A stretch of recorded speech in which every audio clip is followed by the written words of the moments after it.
Welcome to day 18 of your 30-day Dental MBA, the joys of pedodontics. I have to tell you, anybody who's a father of 4 boys, ages 3, 5, 7, and 9, maybe it's just me, but I love pedo more than anything. And as usual, we like to bleed off from the last day, day 17, joys of cosmetic dentistry, fortify your practice cosmetic dentistry. It's all the one and the same. Cosmetic dentistry has to continue all the way into pedo. And my lead-in for cosmetic dentistry and pedo is I started doing something. In fact, I may have even be the first person to ever done it, but back in 1987, to open up my practice, this lady comes in. Reception says, "Why did you leave the last practice?" She says, "Well, I took my child to a pedodontist, a specialist in children's dentistry, and they said that he needed a crown, and he puts on this crown, and it's silver, and now every time my daughter smiles, she covers her mouth, and it's so ugly. And why the hell does it have to say L4 on the side of it?" And I'm like, oh my God. I mean, a pedodontist can't even burnish off the L4. And she said it was so ugly to bother her. She went back to this guy, 1987. I remember, just to refresh up your memory, Neil Armstrong stood on the moon in 69. She walks back to a pedodontic specialist in my backyard in 1987, says, "Well, can you put a white one in there?" And he says no. Because everybody looks at the market and is like, well, I can do an all porcelain crown on an adult, but I can't do it on a baby. Why is pedo even a specialty? Why do we not give anesthesiology a specialty, implantology a specialty, but we have a specialty just because this guy works on apes under 75 pounds, so that's a specialty? Why would you divide up apes based on weight, size, and age and give that a specialty, but you want to have implantology a specialty, like Carl Misch and all the great people, gosh darn, anesthesiology. You got dentists killing people every gosh darn year. We just had a big blowout on 2020, 60 Minutes about people that went in and got IV sedation by a dentist doing the IV and the surgery, doesn't have their eye on the pulse oximeter. It's not a core competency. The kid's dead. And then your knee-jerk reaction to a dead kid at a general dentist with an IV in a kid's arm is that it was bad journalism. I don't care if it's good journalism or bad journalism. Forget the journalism. There's a dead kid laying on the floor, and we throw another one on the floor every gosh darn month. Quit carving up the world in little pieces. Try to keep your eye on the family. Try to keep your eye on the customer. Some things about that you really have to know if you're doing cosmetic dentistry is that when you say something, which is stronger? Well, what do you mean what's stronger? If I drop porcelain on the floor, it shatters. If I drop Tupperware on the floor like a diving board, it bounces. Well, which one's stronger? Well, if you give me a compressive strength, you say, well, if an elephant stands on the Tupperware, it deforms. But if I put porcelain on a cement runway and have an elephant stand on it, it withholds 40,000 pounds without fracturing. But if I put porcelain on sand, where it can't draw the strength from underneath the sand and the porcelain's moving, and I have a kid stand on it, shatters. So there's no such thing as what's harder, what's stronger. Depends on what property you're talking about. Are you talking about compressive strength? Or are you talking about shear strength? Or are you talking about tensile strength? And every science has different languages about this. Tectonic plates converge, that's compressive. Or they horizontally move past each other, transform, or what we call shear. Or they pull apart, divergence, what we call tensile strength. So here's your compressive strength. Porcelain's the strongest. That's why on porcelain crowns, you have to adhesively bond on the porcelain. You can't cement an all porcelain crown with just some crown and bridge cement, because if it slightly moves, it will slightly crack. Okay, that's why tensile strength, pulling apart. If something's flexible, like a diving board, if it can move, it won't break. Same thing with shear. If it can bend, it won't break, but if it's brittle, it snaps. Learn these concepts. Here's a lady, wouldn't let me take a before picture on her, and once again, another gorgeous woman, 30 years old, and a little fender bender, hits the steering wheel, clips off her 2 front teeth. Some dentists put 2 metal paraposts, 2 PFMs. She didn't smile for 3 years. Her husband's in my office. We're talking or whatever, and he's seen some cosmetic dentistry, and he says to me, he says, "You know what, Dr. Farran," he says, "this cosmetic dentistry is more important than you may ever believe, because, I was married to my wife for 10 years, and she always smiled, all that stuff. 3 years ago, hit a steering wheel, broke her teeth, metal parapost, metal PFMs. She has not smiled big sense. In fact, if she does let out a big laugh, she always covers her mouth." He says, "It kind of hurts in here to see my wife. I know I'm her best friend. I know how she's subconsciously aware of it or consciously aware of. And I'll tell you what, he says, you stick with that cosmetic dentistry. It's very important to a lot of people. I said, send her in here. I took out those 2 paraposts, and I basically asked it. Let's go to the screen and stay there for a little bit. We took out the metal parapost. We basically, how you get all that metal dust out there is you put in like your acid etch, then you put in like an ultrasonic,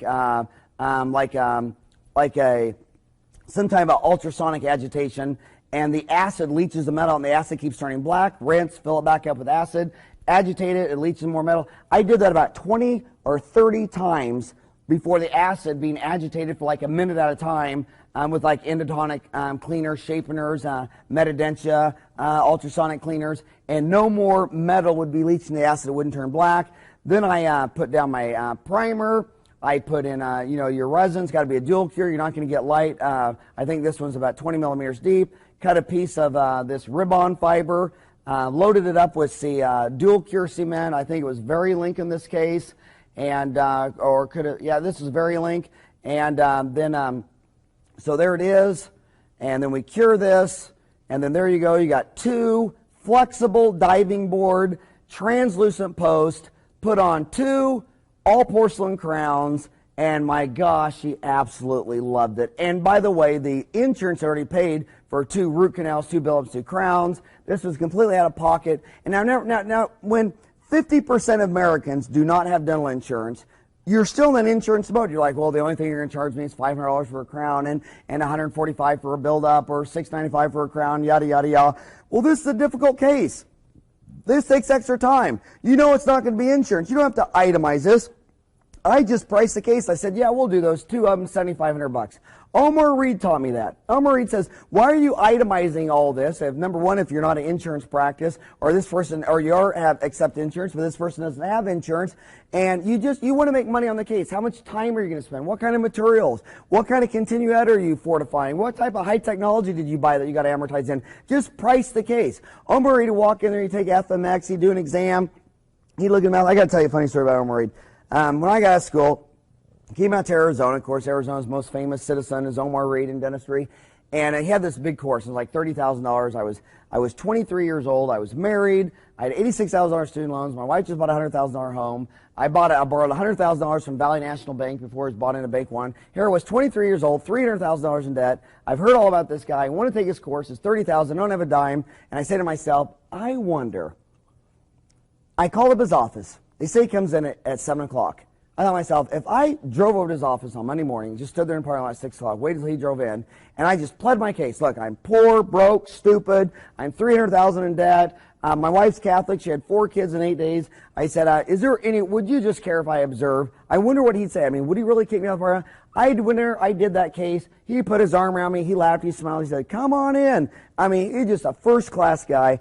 And I watched him do that. He'd walk in there, take the exam, the FMX exam, whatever, and he'd chart out what they need, and then he'd just turn to Miss Jones and say, Miss Jones, this is no big deal. We can do it in 2 appointments. First one will be about 3 hours. Come back 2 weeks. It'll be about another 2 hours. We'll do the whole thing, $30,000, and it'll be great. And she says, okay.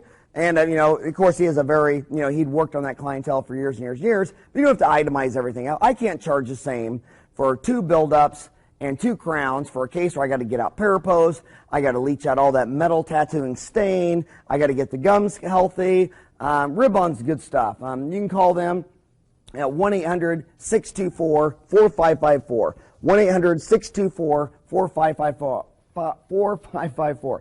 1-800-624-4554. He's that guy you see in all the journals. He looks like Albert Einstein. He's got all that white hair, kind of long hair. And you go to a dental convention, he's the only guy that has his 10-speed bicycle behind the booth. These all porcelain bridges like Targus Vectrus. This is not your bread and butter bridge. They have to have nailed occlusion. The only way you're going to really master occlusion, you got to do 2 things. You got to go through something like the Pankey Institute through Dawson, or you need to do, do ortho. If you listen to all the occlusion stuff and all the TMJ stuff from some of the greatest names in dentistry who have never done a single ortho case, you're sitting there smiling through about 25 to 35% of their information, because when they're telling you about how an interference, they try to tell you these cases like, well, this lady came in and she had a buccal interference at number 4, so her left leg was numb and her right ear fell off. and I adjusted it, and her ear grew back, and her leg was fine. I mean, it almost sounds like chiropractic stuff. You know what I mean? I mean, you go in there and tell a chiropractor any symptoms, he says he needs to adjust your back. You go in there and say, I can't get a hard on. Oh, I need to adjust your back. You tell him, I'm dumb, deaf, and blind, and have Alzheimer's. Oh, I need to adjust your back. If your only tool's a hammer, everything looks like a nail, and I do not believe there's a single TMJ specialist in the world or a single cosmetic dentist in the world who really is what they think, half of what they are, if they've never done a single ortho case. You need to know the principles of orthodontics, and you'll really rethink occlusion after you know orthodontics. But if you got canine guidance, if you got anterior guidance off incisors and canines and right and left laterals off canines, you got some really good occlusion, you can do some of these all porcelain targus vectors, posterior bridges. Here's a case here. Who do you do this on? People who massively value it. Do you explain to them this isn't as strong as a PFM and yada, yada, yada? But they're the ones coming in here saying, I hate this bridge. There's big metal lingual bars. You can get rid of a lot of these all porcelain crowns and the need for them or the want for them if you just quit putting those big metal lingual bars. If you just run porcelain all the way to the end, I'm not talking about an all porcelain margin, but I'm just saying tell your crown and bridge man, if it's a good looking woman, or actually I would say if it's any woman, and you can tell if the guy's vain, you can just tell by looking at him. I mean, if he's into his shoes and cologne and Calvin Klein, but I just do it on everybody, because even if you do something ugly on grandpa, it might blow the case that you were going to do on grandma. But tell your lab man when you're doing porcelain fused metal crowns that when this patient looks in the mouth, I don't want him to see metal. And then initially my lab man would say, well, I have to have that metal lingual bar there. And I'd say, why? And he'd say, well, that's where I hold the crown and I paint on the porcelain. Oh, I see. You're provider focused. You're lab focused. Well, who's giving you the money for this? Not me, the customer. The customer doesn't want to see the metal. You hold the metal somewhere else. For $100, you can buy a set of tongs where you squeeze them, they come apart, and you can hold the crown internally so you can paint porcelain everywhere. You don't have to have any metal showing on a PFM. So there's a before, there's a bridge, there's another one. This is a great case because here you go. The first bicuspid is, or the second molar is 1970 dentist. It looks like car bumper metal. Then you go up a decade to the first bicuspid, and there's porcelain over car bumper metal. And the lady had a PFM bridge there. She hated it. And you sit there and you make an all porcelain. You put it in there, and she absolutely loves it. Now, come on.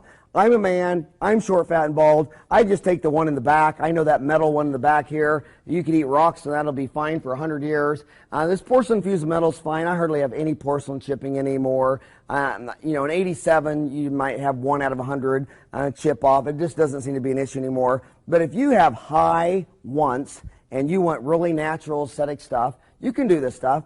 I like to show this case for one reason. On this, what is that dark ring there?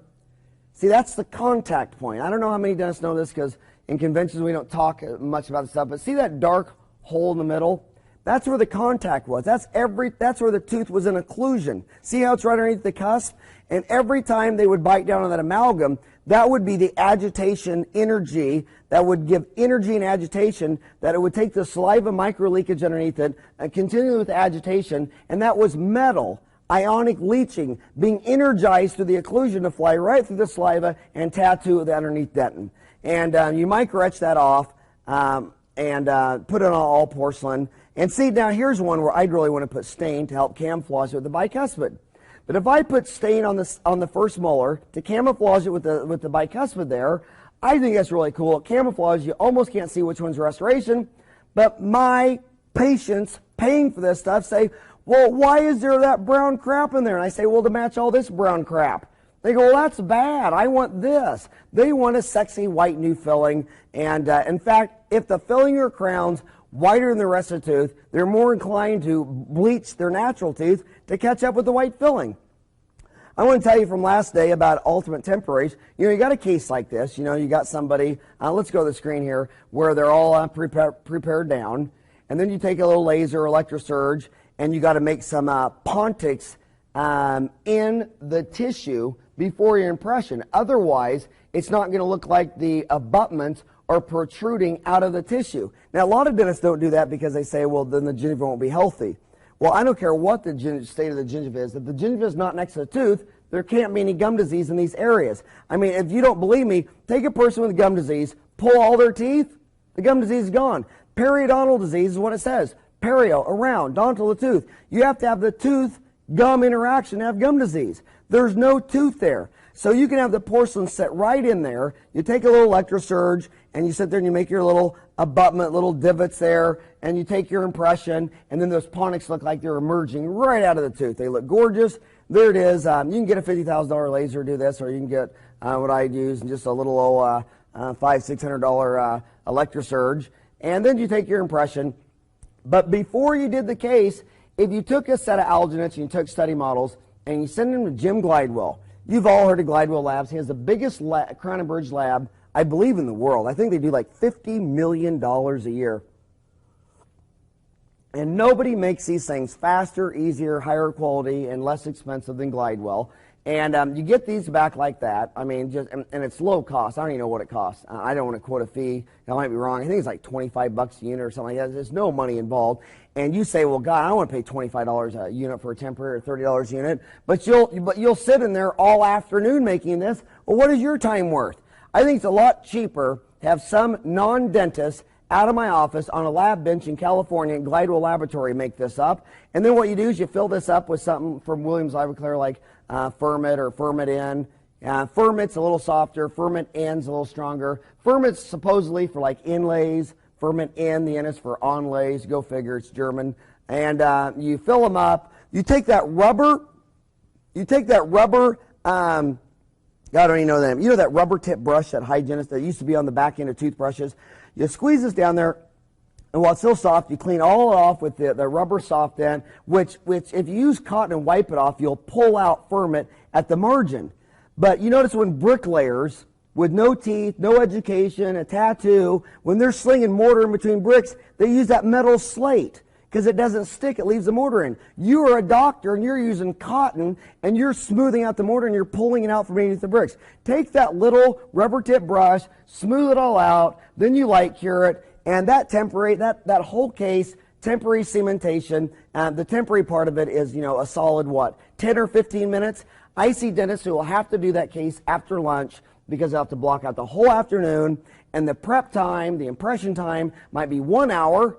Then the person's still in the room for 2 hours or 3 hours. Or they'll say, well, I don't want to send to Glidewell because I just have my assistant do it. You think that your assistant's free? You think the patient wants to sit in your dental office all afternoon? You know what they say when you say, really, you're going to do all this in a 1.5 hour appointment? I say, yeah, you're just going to have a couple little shots, prepare your teeth, take an impression, put on temporary. You'll be in and out of here in 1.5 hours. Now, in 1987, when I graduated school, I couldn't have done this. I couldn't have done the case, period. I wouldn't have known the occlusion. If I did do the case, I would have blocked off the whole damn day. And then people say to me they can't afford to go take continuing education and get their FAGD, their MAGD. They can't afford to go see Gordon 10 times, to go through the Mission Institute, to go through the Pink Institute, to go see Dawson, to go to every gosh darn LVI, to Hornbrook, to Rosenthal, to Ross Nash. I don't know how you can afford not to know this. I mean, in economics, there's only 3 determinant variables. Robert Solow, 1960, Nobel Prize Economics. It comes down to people, technology, and acquired capital stock, okay? You've got to know the technology. Here's a great book. Here is the Bible of cosmetic dentistry. It's updated every year. It's Reality. It's Richard Miller. Get Reality, 1-800-544-4999, 1-800-544-4999. If I'm doing a seminar and there's 300 people in there, I say, who subscribes to Reality? Maybe 10 hands out of 300 go up. Of course, only 100 of it's dentists, usually 200 of it's staff. Of course, the 200 staff with their dentists, those dentists make on average almost double. That average, all the dentists who bring their staff almost double the amount of money as all the dentists that come alone, because the dentists come alone to understand they have a dental team. And the 4 or 5 dentists that raise their hand that have Reality are more likely to have their FAGD, their MAGD. They never take HMOs. They never take PPOs. They're more likely to do $50,000, $60,000 a month. And every January this comes out. You don't have time to go update every continuing ed course known to man. Most of us do. Just see Gordon every year to see what's hot, what's not. Read CRA monthly. But Reality is the complete phone book of every dental procedure known to man and what's hot and what's not. I don't know how he does this. It's the size of a phone book. It's updated every year. Plus, he has a monthly brochure that comes out, a monthly newsletter comes with this phone book. If you don't have Reality, you're not living in reality. Go here, Dickerson, Hornbrook, Steve Hayes, Rosenthal, Ross Schnass, Jeff Kohler, Rod Gore, on and on and on. There's one in every corner of the United States. What does a chef and parsley have in common with a cosmetic dentist? We know the parsley is pizzazz. Rosenthal taught me this. You know, if you take off the anterior crown, temporary, clean off the cement, try on the crown, just the occlusion, cement it, it's just dull. And then now that you've already cemented it's permanent, you give the patient the mirror and they say, how does it look? All the dysfunctional low self-esteem says, I don't know, I guess it's okay, I don't think it matches, I don't know. The high self-esteem people say, well, you know, that looks good, thanks a lot, okay, I'll see you. Put pizzazz. Larry calls it 5-star service. I love to go in there. And the assistant will take off temporary, clean off cement, try the crown on. Then they'll come get me, and I'll go, and then I'll check the crown, all that. But when I'm ready for the cementation, I set the patient up, I raise them in the chair, you have your stain and glaze oven, you have your assistant bring you the stain, and you sit there and you customize it. And even though it only takes 30 seconds, it takes your anterior front crown from a B or B plus to a solid rock and roll A. And I like to mix up a little paints, and Jan holds up the lips, and I dry it off, and I'll put like a little white underneath the lingual of the incisor to give some translucency. Maybe it's a little too white where it goes to match the yellow root, so I'll mix a little yellow, a little brown, paint some up around the gingiva line, and maybe they got some little white modeling or speckles on the teeth, and I'm going to put a little speckle. It takes 2 or 3 seconds, and then you're looking at it, and you're just like, oh, that's clutch. And then you pull it out. Okay, Jan, go fire it. Give me when it's done. She goes back there, puts it in an automatic glazing oven. And my gosh, you come back and you cement it. And that's the pizzazz where people thought, God, I've never had a dentist custom stain. And I say, I'm not even going to let you look at it because right now it's perfect. This is all I do. You'll screw it up and then you'll tell everybody I did it. Right now it's frickin' perfect. And they know it because they don't know dentistry, but they know you are into it. You have pizzazz. There's parsley on the table and they look at it and they say, damn, I can't even tell that's a fake tooth. And you're like, damn right you can. And then your next patient, someone like this, they had it done 3 times across the street. And like, well, what's wrong? You think it was the impression? You think it was the wrong porcelain? I mean, if your only tool's a hammer, let's stay here and look at this case. I mean, if your only tool's a hammer, everything looks like a nail. Flip back to take it to the whole screen.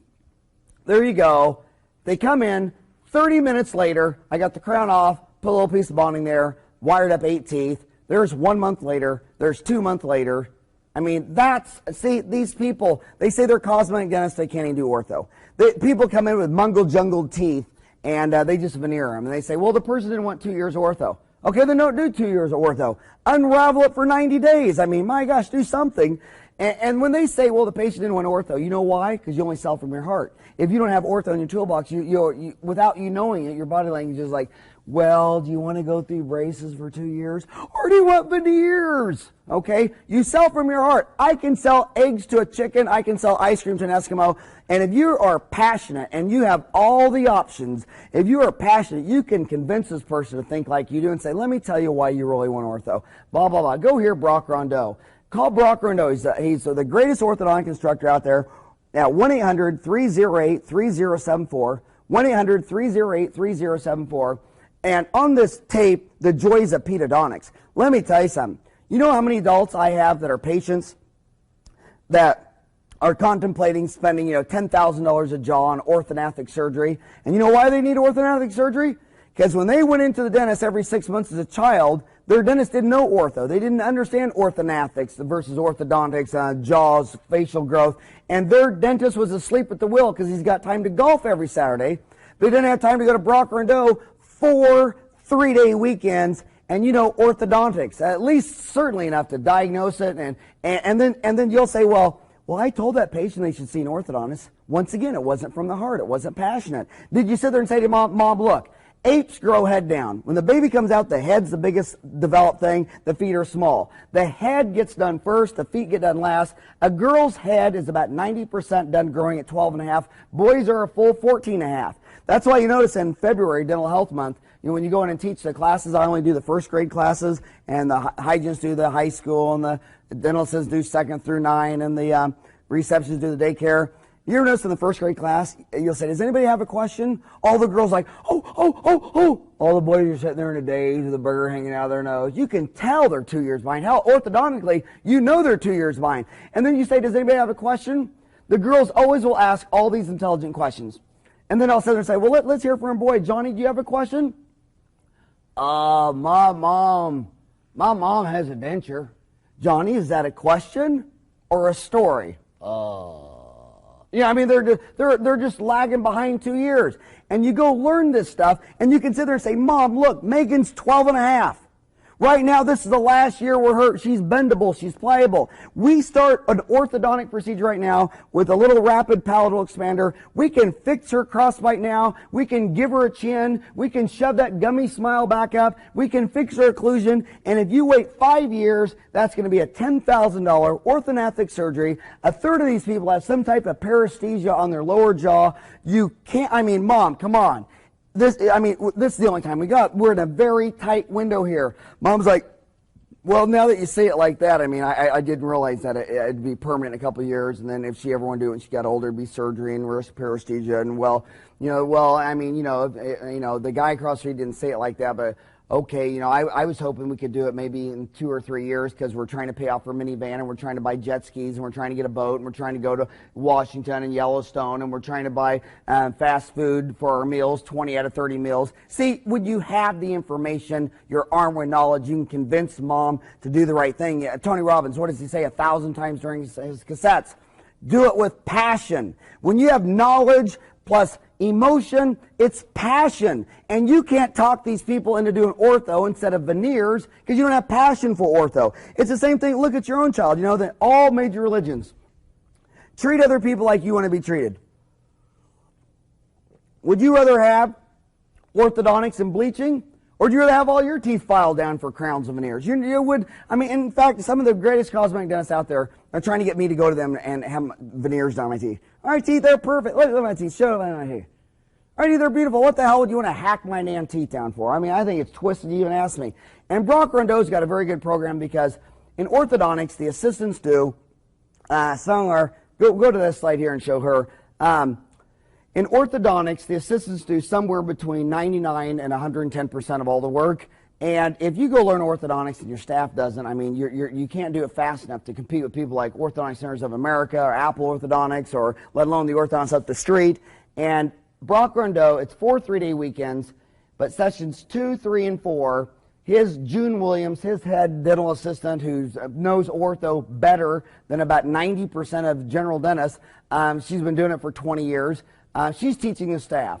And Brock Rondeau's a great one. Richard Litt's another one. Richard Litt's in there with Imtiaz Manji, 810-646-5220. Richard Litz, you've probably seen in the journals before. He's the bald guy with the earring. Great guy. Went through his program. 810-646-5220. Another one's Bob Garrity, 918-652-4404. There's some others I hear a lot about, but I haven't taken. Skip Truitt, Witzig. You hear a lot of these. But these are the top 3 that I hear the most. They seem to have the most inertia, most pleased dentists. I mean, these guys are really out there. But if you're watching the Joys of Pedodontics and you've never done a single ortho case in your life, you can't even play the game. How do you know how do you know to talk to these parents? How do you sit there and look at a mixed dentition without knowing ortho and tell me you do pedo? And this stuff is and when you come up with yardsticks with your rationale, before you say what your rationale is, always think to yourself, what am I about to say that's spoken in real yardsticks, lengths, grams, weights, ounces, versus artificial yardsticks, like, is gold precious and non-precious, or is it noble or base metal? Where do you get precious and non-precious when basically gold, silver, palladium are noble metals? They don't oxidize. Base metals do oxidize. For instance, here's the argument. I like to use this argument here. This lady comes in. She's all sad because she had a root canal fracture and had to be pulled. The dentist wanted to do a bridge, and he wanted to file down her 2 teeth for a bridge. And she said, quote, "I'm not going to file down 2 virgin teeth for a bridge." Okay, my deal is, now, what is a virgin tooth? Is that a tooth that's never had sex with a tooth behind it or in front of it? Tells a virgin tooth. Furthermore, you say you don't want to file down 2 good teeth. Well, where am I going to put an implant? Tell this your maxillary sinus. You have to do a sinus lift. Have you ever done a sinus lift before? My God, you pack her with something like some type of gravel mixed with cow butt bone or there's sand and grit and gravel. So basically what she's saying in reality is, I don't care if you blow out my whole sinus and pack it with butt bone, cow bone, or gravel.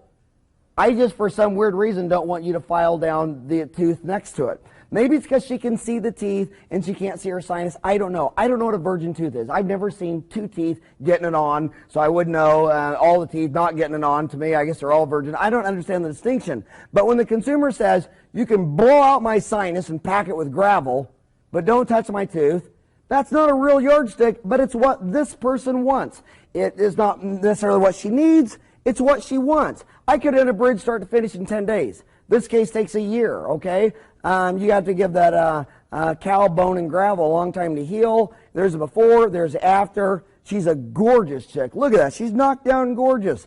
And that's what she wanted. That's what we gave her. She's a happy customer. That's Adam Smith, 1776, Wealth of Nation, Comparative Trade. First thing you need to do, Joys of Pedodontics, as we've talked about earlier in tapes, you got to give a market signal to mom you like kids. Mom does not take her 2 kids to a restaurant where if you walk out there, if the maitre d' doesn't give you things to color with crayons, then mom thinks, I wonder if my kids are bothering other people. Look what churches do. How retarded are churches when they have a cry room?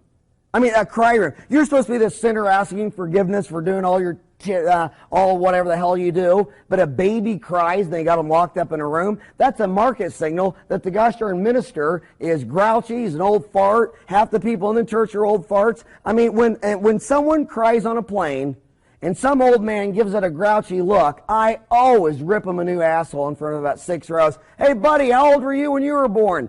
And when you go into a nice restaurant and and the kid spills the milk, you know mom's stressed out because she snaps on her kid. Johnny, why did you spill the milk? I mean, look what you're doing. Quit being... Well, the only reason she attacked Johnny is because the environment was attacking her first. You stressed her out. When you walk into a restaurant, which is all the franchises, all the brand names, all the coast to coast, first thing to do, McDonald's, play area for kids, restaurants, IHOP, wherever you go, here's something to color for the kids, and you're saying, Mom, relax. If he spills the milk and he throws a ding-dong donut clear across the room, we're all going to giggle and laugh because we all did that when we were little. First thing I got parked outside my Today's Dentals, that little carousel, cost me $1,200. Every time the kids done with the cleaning, filling, whatever, we give them tokens, and in fact, they just love it. Don't get the little horse thing because you'll have a line out there. Do the 3 at a time thing. And the only thing bad about it is your dentist and hygienist and everybody's out there on their breaks riding around on the horsey. Show up with this one. I love to show this picture. There's Dr. Taylor. This guy's 6'6", 280 pounds. He can play football for the Cardinals. Of course, anybody can play football for the Cardinals. But so you give a market signal. You sit there and you have a pedo room. And here's a deal where you have a little table out there to color something for the kids from birth to 6. And you're telling them to color a surprise because they're going to see the hygienist. So why don't you color this? And then when they take you back, and why don't I know, we'll color 2 of them. And you'll give 1 to the hygienist, Chris. And you'll give 1 to the dentist, Howard. Oh, he's going to be so happy. And they come back with a burr hanging on their nose. And they're hurt mad out. And they go, here, Dr. Farran. And you look and go, oh, wow. And as soon as he turns around, you wad it up and throw it over your head. And the kid feels a relationship. And you put them all over the walls. Have the cavity-free club. When I tell you this stuff, you're not sitting there saying, oh, wow, I never thought of this, Howard. You're a genius. In fact, a lot of guys write back there and say, well, I had heard most of this before. Well, duh. It's execution. It's not trade secret. There's no patents. Did you know 99% of all patents will never generate enough money to cover the filing fee for the damn patent, let alone your attorney's fees? Have you ever walked into McDonald's and not figured something out? Did you not figure out the hamburger? Did you not figure out the drive-thru so they didn't get out of the car? Did you not figure out the play area? Did you not figure out a uniform name tags? McDonald's has nothing that you couldn't figure out and replicate across the street, but you'll never pull it off. Because in business, it's not trade secrets. It's not patents. It's not mysterious stuff. It's not you're going to go to a seminar and you're going to learn a trick that if you give your patient a magnet and he puts on the refrigerator, you'll do $1 million a year. That's all stupid stuff. What it is, it's execution, execution, execution. The number one problem is that you are going to these seminars alone. Your staff team members don't even know what your goals are. They don't even know how you keep score. until they know your goals and how you keep score. They can't make any decisions, and they won't make a decision anyway because you give them no incentives. You pay them hourly and want to know why they act like employees. I've never had an employee work for me since I've been in there for 12 years. I only have entrepreneurs working in my entrepreneurship. Everybody's on wage-weighted profit sharing. Everybody sees the P&L. Everybody sees the statement of income. Everybody sees the balance sheet. Everybody sees the account receivables, the over 30, over 60, over 90. Everybody sees 40 soft net reports. And as they spread the line by holding one eye down on cost, one eye up on collection, you got one eye on the customer, one eye on cost, and as they spread the lines, they get a piece of that pie. And as you spread the lines, expenses go down, collections go up, you're growing the pie. See, what if your pie was this wide? What if your pie was this wide? And I said, why don't you take half of the profit? Now, not you need to be paid as a dentist the opportunity cost. Remember, you own a restaurant. You're a chef and you own a restaurant. When you get tired of being a chef, you don't sell the whole restaurant. You only do that if you're a dentist, doctor, lawyer.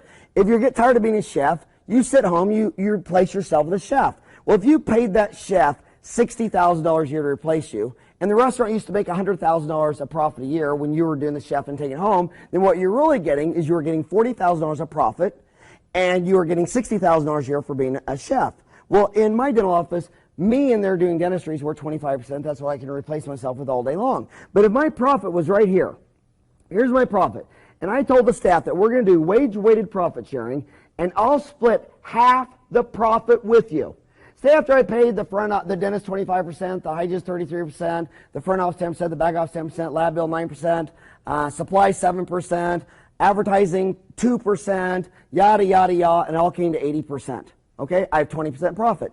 And I said, well, I'm going to split the profit with you. Every dentist would say, well, I'm not going to split the profit with you. Why? If I took half the profit and gave it back to the employees, weighted on how much they made. So if there was $10 of profit here, and I decided to give back $5, and I had two people, one made $4 and one made $1. The guy making $4 to get $4 of profit, and the guy making $1 get $1 profit.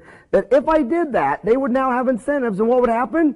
They'd say, wow, if we hold down cost, we'll make more profit. And as we get in more people, we'll make more profit. And what happens? You'd start here. Within about 1 year, you'd be here. So the half you gave up would be replaced because you're growing the pie. This is what Stephen Covey says, think in abundancy. But I started profit sharing here, and I actually give back half. I still give back half. I started here. Within about 3 months, I had already got my half back, and then it just goes like this. It's called growing the pie. Wage-weighted profit sharing. These people like children because children's moms have 5 girlfriends with kids and they refer other people, and when we hang this stuff on the wall, we give them things to color. When they're out there before they come in and see the hygienist, they got to take this thing out there and they got to X out all the bad snacks so that their hygiene trainer can teach them which snacks are good without any sugar and make you grow muscle and brain tissue and make you bite like Wayne Gretzky and Michael Jordan, and which ones are bad, that are high in sugar, that rot your teeth, and they're just sugar and fat and make you short, fat, and bald like Dr. Farran. All the hygienists say, see, Dr. Farran eats that. Do you want to grow up look like Dr. Farran? They're like, ah! And so it really motivates them. Then we go over the shark jaw story. We got shark jaws in every room, and we sit there and say, you know, sharks eat all day long. They never brush, they never floss, they've never had a cavity. There's Bambi and Thumper, eat all day long, never brush, never floss, never had a cavity. Only you and Winnie the Pooh get cavities because Winnie the Pooh eats sugar, honey. And moms always say stupid things. They go, but I thought honey was natural. I go, well, gonorrhea, syphilis, hurricanes, tornadoes, they're all natural. What does natural have to do with anything? You want a natural gonorrhea right now? And, you want an earthquake, a tornado? What the hell's natural? It's like the Al Gore revolution. And so what you do is you sit there and say, if brown bears didn't eat honey, like they were a polar bear, where all they ate was seals, their teeth are perfect. But when you eat honey, it rots your teeth. You eat sugar. If you give your dogs and cats sugar, their teeth will rot, and they'll be in pain, and you don't bring them with you to the dentist. You don't even take them to the vet. But if your dog and cat were growing up in the Serengeti, in Tanzania, Africa, or in the Amazon rainforest in Brazil, they wouldn't be eating table scraps. They'd have perfect teeth. So here's your only thing you can do. Either you're going to quit eating sugar, which if you live in Asia, Vietnam, it'll be easy to do. If you live in India, it'll be fairly easy to do. They usually season with curry. Vietnam usually seasons with vegetables. and they're all ideal weight, and they have great teeth. But in America, we season everything with sugar, salt, and it just rots your teeth. And if we don't put enough sugar and salt in it, usually we throw in half fat butter or lard. And but if you do that, you have to brush and floss your teeth every morning and every night. See, if you eat this, like Bambi and Thumper, you don't have to brush and floss. If you eat this, Johnny, you got to brush and floss every morning, every night, the rest of your life. Do you think you'll ever eat a piece of candy again? And they're so cute. They always say, I'll never eat a piece of candy again. Mom's like, yeah, right. So, well, Johnny, you probably will someday. So just in case you ever eat one piece of candy the rest of your life, let's brush and floss every morning. Now, Johnny, if you're going to be in Gilligan's Island for the rest of your life, and I give you a toothbrush, and I can send you with a lifetime supply of toothbrush or a lifetime supply of floss, what would I send you with? And he goes, a toothbrush. Wrong, Mom, wrong. Look at you, Mom. You're 40 years old. You're back here with the kid. We do not separate moms from her children. It's called separation anxiety. Every mammal there is on the planet. I don't care if you're a wildebeest. They don't even have a brain. If the mom steps away from the baby instantly stays by her side, because if you don't stand by your mom in the last billion years of evolution, somebody eats you, preferably a hyena, a leopard, a cheetah, a tiger. So what they do, we sit there and say, Mom, we want Mom back here. Your hygienist doesn't want Mom back there because she's socially retarded. She's an introvert geek. She thinks that cleaning's all about gum disease and charting and developing x-rays and staying on time. She thinks she works on paper, not people. Okay, we want Mom back there. Mom made the appointment. Mom's the king of the inside the household. She's going to make the appointment for the kids, the dad, the grandma. And if I hack off Mom, I lose the whole social network and her 5 friends. Remember Desmond Moore said the average monkey or ape female talks to 5 other people for every one time a man does. So what do? We said that we have her in a chair and we say, Mom, look, you just told this kid that if he's going to be on Gilligan's Island the rest of his life, that you would give him a toothbrush. Look at you, Mom. Everywhere you brush your teeth, you're sitting in a chair. Take the intro camera right there. Look at everywhere you brush, you never had a cavity. Now look, everywhere the floss goes, 14 of your 20 teeth, 50% of your teeth, every other tooth, flossing filling, flossing crown, flossing root canal. See, you brush your teeth, but there's air there. Where there's air, there's oxygen, 20.9% oxygen. The bug that eats your teeth can't live in oxygen. It's an anaerobe. The bug that eats your gum can't live in oxygen. It's an anaerobe. They only live in between teeth. Gum disease cavities are almost always in between the teeth. See, you brush your hair, that's not for head lice. That's not for ticks. That's culture. You shave your legs, that's not for leprosy. You put deodorant under your arm, that's not to chase out the fleas of 1,000 camels. That's cultural stuff. You brush your teeth for culture, and you floss your teeth for disease. Gum disease. And if you don't floss from birth to 40, you get cavities, flossing cavities, crowns, root canals. You don't floss teeth from 40 to 80. On the back 9 of this golf course, it's not a question. If you get gum disease, you will get gum disease no matter how much and when. And right now in America, 27 out of 100 senior citizens wear dentures. They lost all their teeth. 99.99% of dentists and hygienists don't, because everybody back in the trailer park brushes. Everybody who's a dentist and a hygienist brushes and flosses. And Mom, let me tell you something. Your mama told you, now get in there and brush your teeth before you go to bed. Well, you need to translate that. This is the next generation, okay? Your generation, your mom had a denture, so she told you to go brush your teeth every night before you go to bed, so all you have is 15 fillings, root canals, and crowns. And the next generation, you got to say, now get in there and floss before you go to bed. Now, Mom, which would be better? You're running late in the morning. Now, Johnny runs in there real quick and brushes and forgets to floss, or flosses and forgets to brush? What did I just do there? Why does an instructor give you an exam? He knows what he said. He doesn't know what you heard. He knows what he said. He doesn't know how he said it. He knows what you heard. He doesn't know how you filtered it. When you're communicating with patients, when their eye drifts off, stop. When they come back, see what they're what were they processing? What the hell was going on back there? And then if you made your point and they're still looking at your eyes, quiz them. So, which would it be? And you'd be surprised, the smartest looking people in the world, they still didn't get it. Sometimes you got to say it 2 or 3 times. Kids, when they're done, all kids' behavior, it starts with a thought. You sow a thought, you reap an action. You do an action enough times, it's a habit. Your habits all added up as your character, and your character determines your destiny. So if we sit there and do a behavior and we reward it, it reoccurs. If we do behavior, punish it, it doesn't go away. You never ever tell a child or a mom. I mean, and moms will come in and they'll tell my receptionist, so why do you not go back there? Well, I don't know. You know, every time I go in there, he says, I have a bad bite, and he says, I have really soft teeth, and I got a bad bite, and I really should need a brace, and I got a malocclusion. Do you think you would go to a beauty salon, they'd say, hey, you got a mal head, and you got a mal eye, and you got a malodor? When people will go to dentists and say, well, your daughter really needs a brace. She really has a horrible bite. I say, why don't you go back there and tell that dentist to stick his finger in between her back teeth, have your daughter bite down as hard as she frickin' can, and then when there's blood squirting out of her mouth, say, what's wrong with that bite, daughter? Don't tell people artificial rulers are bad and you have a horrible bite, and don't make people feel bad, and it ruins their self-esteem. If you want the behavior to reoccur, you got to reward them. I mean, every time I look in the mouth, you're not allowed to go up to a party.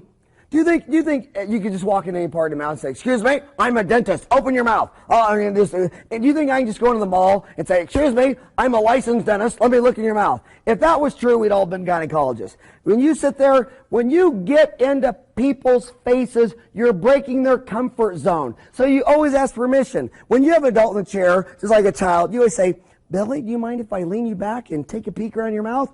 And you're invading their comfort zone. And the minute you invade their comfort zone, the first thing you do is pay this person a compliment. You reward them. I look in every mouth, and the first thing I say is comment like, hey, man, you got a really nice bite. And I say, really? I thought I had a horrible bite. I don't care if they have only 2 teeth. I'll say, yeah, but look at the way they hit. I mean, if I was only going to have 2 teeth, I'd want them to hit just like that. Sometimes I look at the mouth, the only thing I say is, man, that is a nice tongue. Where did you get that tongue? From your mom or your dad? Always pay a compliment. When you're done with the kid, you don't tell him he's been bad, he didn't floss. How you did it, they always think it's cute. And they sit there and say, now, you know, you're not flossing, you're not being good. It's like the 60-year-old dad says, well, you know, my generation, we don't know the computer. Well, I'll name you the 60-year-old CEO of every Fortune 500 company, Andy Grove. Guys older than you are.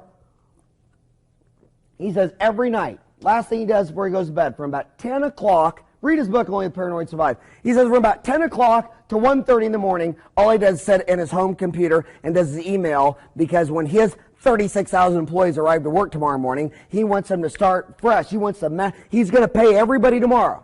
So he wants them to focus on what they need to focus on first thing, top of the day. He said, it is more important for me to make sure I got all the messages out at night while they're sleeping. So first thing of the day, all my payroll already being paid is maximally leveraged, so they get the right information, so they see the right score, so they make the highest quality decisions, so that they'll have the best incentives. They're all in stock splitting, sharing, all that kind of stuff. So it's always rewards, always minutes. Think of it as a coach. How come when you were in school, there were coaches that would demoralize you, that'd make fun of you, and there were coaches in programs, and no one would go out for that sport. They never had a winning team. And then there was that one coach. It could have been anything. It could have been football, volleyball, and he would pull the best out of the least. And he would get his people so pumped up, my gosh, they'd run through walls. I dropped out of every sport I was in, because I had 5 sisters. We never watched sports. All we did is play Barbie dolls in the house and built forts and all the girl stuff. And this one guy, I'm in this class, and he says, Howard, you should go out for wrestling. I'm like, I didn't know what he's talking about. In fact, I wrestled in the first wrestling match I ever seen. This guy was such a motivation, such inspiration. Within 1 week of wrestling, I was getting up, I was running 5 miles every morning, every night, lifting weights. We worked out all season long, year round. It wasn't even legal. He couldn't be there. He couldn't know any part of it. He had you so fired up, everybody after practice would say, well, the season's over, you guys, you want to keep meeting somewhere? Well, we're not allowed to meet here. That's against the collegiate rules or whatever, but we can meet here and do this and that. I mean, it was amazing what this guy could motivate you to do. You are not a dentist.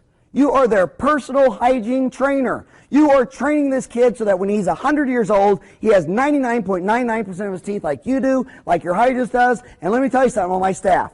First thing I do when I get my staff, how can my staff communicate with my patients if they don't walk the talk? If they got ugly, malocclusion, dirty, dingy teeth, how are they going to sit there and sell? I can't have an aerobics studio with 14 helpers that all weigh 300 pounds. So the first thing I do with all my staff, I take a full set of x-rays, take a full set of study models, mount it, bite, articulator, sit there and have them watch all the Gordon Christian tapes, like 40 Gordon Christian tapes, so they know all about how we do all the dentistry. Then they watch my 30-day program, which goes back to 1990 when it was the 12-hour complete in-office practice management. Now it's 10 years later and it's 30 hours. Can you imagine when we're 65, it'll be the 100-hour program.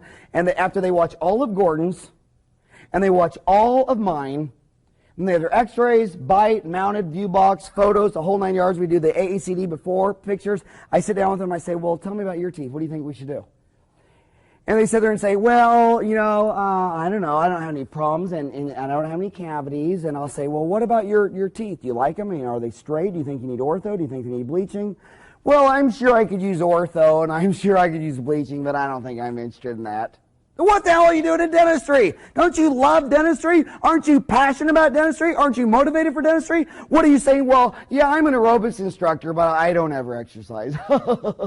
It's not funny. You're the cream of the crap. You're the best of the worst. You're the worst of the best. Get out of my office. I want staff that says, oh man, I always wanted braces. I just never got around to it. I never had the money. And you mean you'll do braces? Yeah, we'll do braces. When we're done, we'll bleach them. We'll take out all that crud and we'll put on the white stuff. And then they're looking around the office. I mean, you look around the office and just $1 million smile after $1 million smile after $1 million smile. And doctor, these are excellent training cases. I mean, if you got a new technique, that's what family's for. If you're not sure at all or you think it won't work, that's what your mother-in-law's for, okay? If you get a little bit more safety in it, that's for your own mom and dad and brothers and sisters. And then if you think it's about right, that's what your staff is for. And you sit there and you do these training cases, you get photos. Like, for instance, let's say you're going for your AACD accreditation. You got to do 6 cases. Well, the hardest thing about the AACD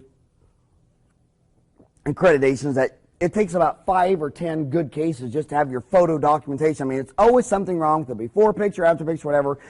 And what's worse is that you got a patient and you sit there and say, well, you know what, to do this right, I want to do a little more root plane curettage, put in a little more mouthwash, a little bit of this, and you're doing this anal retentive detail, and the patient's like, I just want to get this done. I just want to get over it. I don't want to come here every goddamn Wednesday. This isn't piano lessons for a year. I just, 2 appointments. So the AECD cases are really good to do on staff. Remember that you're taking their photos. You got plenty of time to take their photos. You start the case. If you get in the middle and want to stop, consult, learn, listen, take another course, or ship off the x-rays and photos to Dorfman or Rosenthal or Dickerson or Ross Nash or Hornbrook or whoever, and then when the case is done, there's your before and after pictures, and then the staff might sit there and say, oh, you're the girl out there? Oh, wow, that really looks good. Do you like it? Let me look. Oh, wow. Emotion. Now I want it. Energy. It's not information. If information was king, the libraries would be packed. Go to the library on Friday night and there's 2 winos and a drunk in there,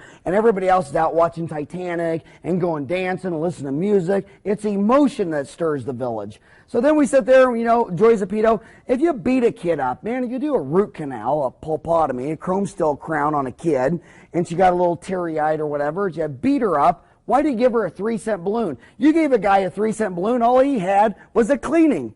You going to give him a toy out of a basket? I can get a toy out of a basket, getting a goddamn Happy Meal. Tight ass, give him a bigger gift. If the mom dropped $200, $300, $400 and it's going to be a negative experience, what have we done? We've done a behavior. He just got punished. No one wants the behavior to recur. Mom doesn't want to come back. You don't want to come back. The kid doesn't want to come back. But you sit there, it's always ending on a positive note. And you sit there and the little girl, and you sit her up and you say, I am so proud of you.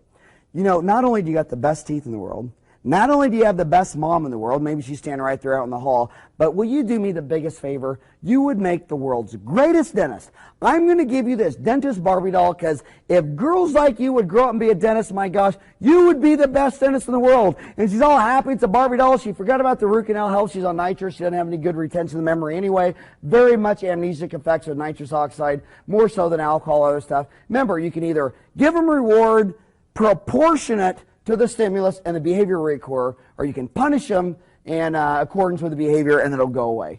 So, you're either going to positive reinforcement and avoidance, or you're going to have extinction and punishment and they'll go away and they don't come back. And that's why on any given year, the Pareto effect always holds true. Where 80% of the activity is always with 20% of the variable. You have 5,000 charts, but last year only 1,000 people came in. See, that's the 80-20 world. You look at your account receivables over 120. 20% of your patients are your entire account receivables. Why are you letting the tail wag the dog? 80% of your patients pay on time, and you sit there and have $100,000 in account receivables by people who have a jet ski and eat out.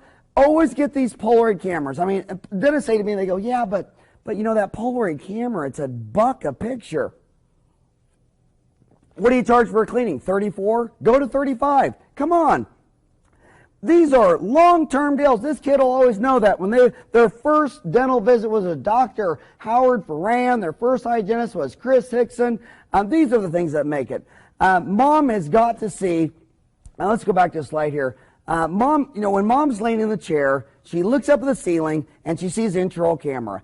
And right behind my chair here, go back to my hand right here. Right here is a light switch. I can turn off the light. That makes mom's retinas dilate bigger, and this screen gets bigger, clearer, and concise. Just like when you go to a movie, turn down the lights so your retinas dilate, so you take in more light, so you have more visual acuity, so you have more whatever it is that makes your eyeballs see. Here's the off-side paging. We turn out the light, and now there's the kids in there, and so many times when you bring mom back here, here's what always happens. Mom brought in Billy, and here's Billy's in there. And we're done here, and you're talking to her, and you're talking, and before you know it, she didn't even have to schedule mine. She scheduled self-cycle mine. She scheduled little Billy and little Janie, and she's talking, and they sit and say, well, Howard, would you look at this right there? I can get mom to bring in her two kids without appointment, and almost never, after I check these two kids, almost never will she not beg to get in the chair and let me look at something. And then you're talking all visually, all English, giving her pictures.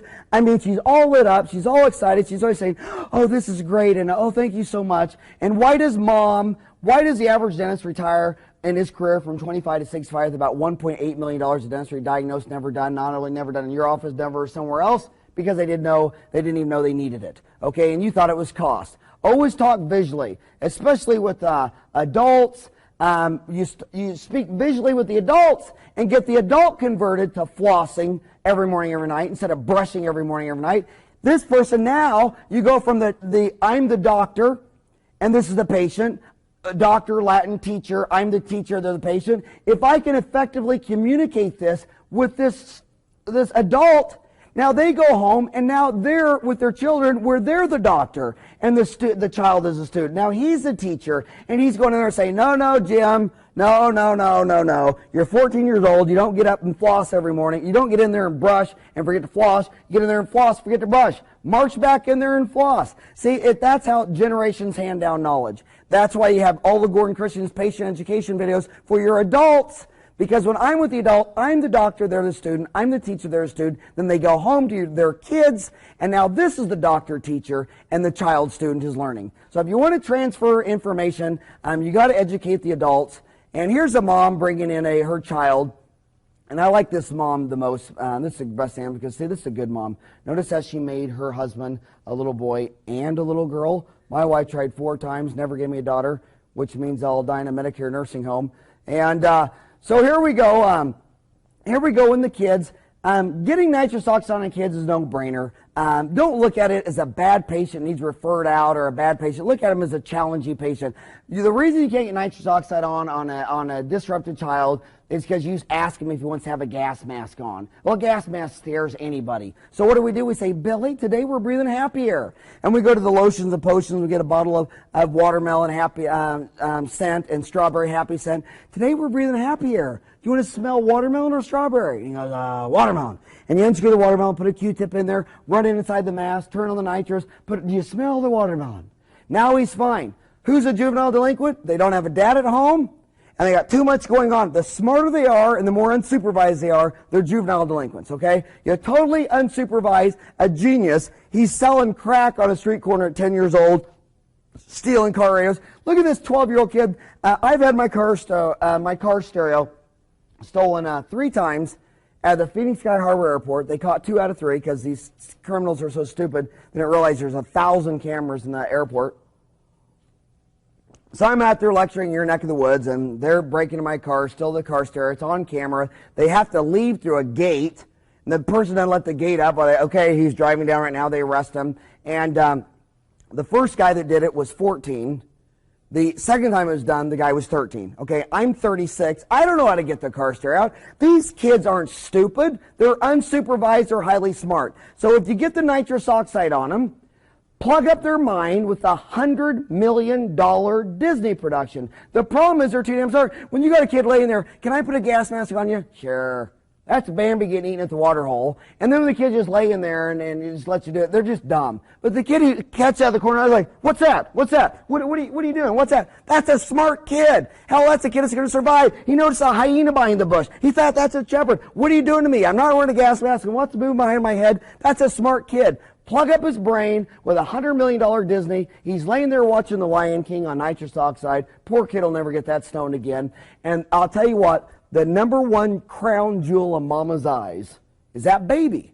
And when you call Mama that night and say, Mom, how's Billy? I know we kind of beat him up today. He had a root canal and a chrome steel crown.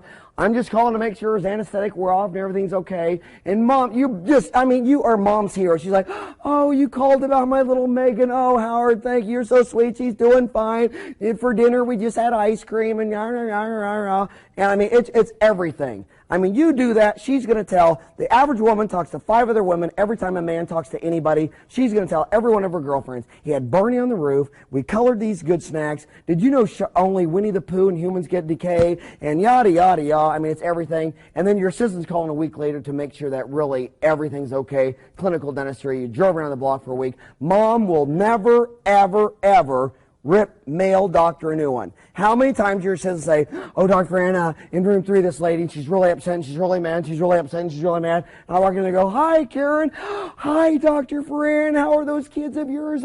How's Judith? And Jan standing behind going, what? What the hell is this? She was ripping you a new one, and then she's so nice to you. And I say, Jan, that's just the nature of the beast. That's why I need you to call everybody a week later. That's when I leave the room, you dismiss the patient, you do the exit interview. That's why when they come in, the receptionist asks this lady who makes 89 cell appointments why she left the last guy. They don't show their cards to me. I don't know why. I don't care why. If I sell pantyhose, I don't know why 99% of the pantyhose are sold to women and the other 1% live in San Francisco. I don't need to know why. I just need to know who's doing what. If I know what they're doing, I can figure it out later. I just want to know what's going on first. That way I don't do $1 million marketing campaign to a bunch of high school boys playing football to find out later I didn't sell any pantyhose.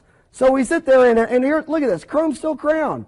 She came in with L4 on the side, and she goes to a Pedodontics in 1970 and says, oh, there's no white ones. They don't make them. Hell, I had that thing off. I mean, think about this. The tooth had a root canal. I sit there, right there. I popped it off right there with a little deal. I took an alginate. I mean, come on, this tooth's going to be in a trash can when they're 12. Got back, I don't even know what the hell I cemented. I think I cemented it with, I don't even know. I don't even care. Hell, it didn't even match. Mom thought I was a goddamn rocket scientist. I was laughing so hard there was snot all over my shirt. So we sit there, it's market segmentation. Keep your eye on her once, that she pays for out of cash flow, not her needs, insurance dependent, and give them the white fillings they want. Show them before and after pictures. How little kids, this little boy here, he was getting a drink at the drink fountain, and his best buddy, shoved his butt from behind, so he clips it off. Mom's all wigged out. I glued the original piece back on. That's not even bonding. That's his damn tooth. And, they come in, there's a kid after a cleaning. That's Mama's boy. And she looks at, how blind you got to be. Had his teeth cleaned 5 years across the street. Once again, I took gosh darn swimming pool acid, muriatic acid, and pumice. Sit there, that gave after a cleaning. Mom comes in, I said, how does that look? She's like, oh my God, what did you do? I said, I just pulled my head out of my sigmoid colon. Your last hygienist probably worried about gum disease. She's probably scaling the gums for 5 minutes and checking for x-rays, whether there's a big brown booger stuck on the front tooth. Or you can sit there and make them bleaching trays. But that was swimming pool acid in about 5 minutes. See that little freckle there? You can take those out. Those are usually about half a millimeter deep. Just don't even use anesthesia. Just take like microabrasion, like Create Mach 5, Dentsply Midwest, KCP, or you might just take like a rough diamond football and just kind of smooth it down, acid at you, put a little Varilink in there, disc it off. It's brainless to do. Why don't we stay up here close for these remaining ones so they can see the dentistry? Can we switch over? And but see, when you come in there and you have a bunch of little pictures of little kids, here's another guy, here's a guy, I love this one. They always say, when I was in high school, I'll never forget in PE, I missed a question because I said basketball was a contact sport. They go, no, football's a contact sport. Basketball's a non-contact sport. That pisses me off so much. I've been a dentist for 10 years. I've never fixed a broken tooth from football. I've never fixed a broken tooth football, and I've never fixed a broken tooth football. Every damn kid who clips off his two front teeth plays basketball. So let's stay on this one. And they come in here like that, and you got these before and after pictures, and then you come in, you bond it back on, and practice what you preach. Everybody's got white fillings. We don't do black fillings in kids' teeth. So there's our teaching aids. There's our patient convenience center. When you tell Mom, Billy's got braces, he really needs to get a fluoride rinse. Well, if you don't have the ProDentec fluoride stuff on there, or the Discus products, I only put products in here that won't go through someone else. Rembrandt has a lot of products that will not sell through anybody else. So does Discus. ProDentec has the most. Do not go to bed with people who are not joined at you at the hip. Okay? There's a fluoride treatment for kids. The kids are coming in there, and if you say, Mom, if Billy doesn't get on a fluoride rinse, he's got brace, you're going to take these brace off, there's going to be decay everywhere. You need to go to the store and get a fluoride rinse. Well, I just increase the likelihood that due to the inconvenience, it'll never get done. If you want the behavior to occur, make it easy to do, easy to use, easy to get used to, walk them right out and say, that's what you need right there. That's made by Colgate. That's made by Johnson & Johnson. That's my favorite right here. This is made by ProDentec, who makes Rotodent. And use nitrous oxide on kids. When you tell me you don't need nitrous oxide on kids, I say, well, yeah, easy for you to say. You're sitting in the good chair. That kid's sitting in the bad chair. He's on his back getting shots, needles, and drills. Hell yeah, you don't need nitrous oxide if you're sitting in that chair. You name a pedodontist who would make a statement like that. And make sure you have the hot color in there. Make sure you make handouts for what places sell bottled water with fluoride in it at 1 part per million that they need from birth to 11. Make sure you have handouts that explain the difference between reverse osmosis and charcoal filters. Make sure you have photo albums. Make sure your receptionist, assistant, hygienist, everybody's on board, because if everybody's aiming at the water fluoridation and the sealants and the preventative resin restorations, everyone's going to do it. And I'll end on this note. Every Easter there's an Easter parade in Phoenix. And this is my office right here. Here's the names. Here's the list of dentists across the street and medical dental buildings. No one sees these signs. Here's a parade, the Easter parade. And I sit there and I get really involved in the community. When I first opened, let's go to this one here. When I first opened up, I knew moms make 89% of all appointments, that the crown jewel of mom's eye is the baby, that the more babies you have in a family practice dental office, the more it's on the up growth curve. As the babies disappear, the doctor's on the back slope curve. I said I took my wife, I blew up balloons. We marked off street by street. We sit there where these red lines are. We walk down every street, ringing every doorbell. Hi, I'm Howard. This is Judith. We're the new dentist up by Pizza Hut. We're going to practice here for 40 years. Just thought we'd get out and meet the neighborhood. We give them toothbrushes, balloons. And you know what? 1 out of every 3 houses say, well, you know what?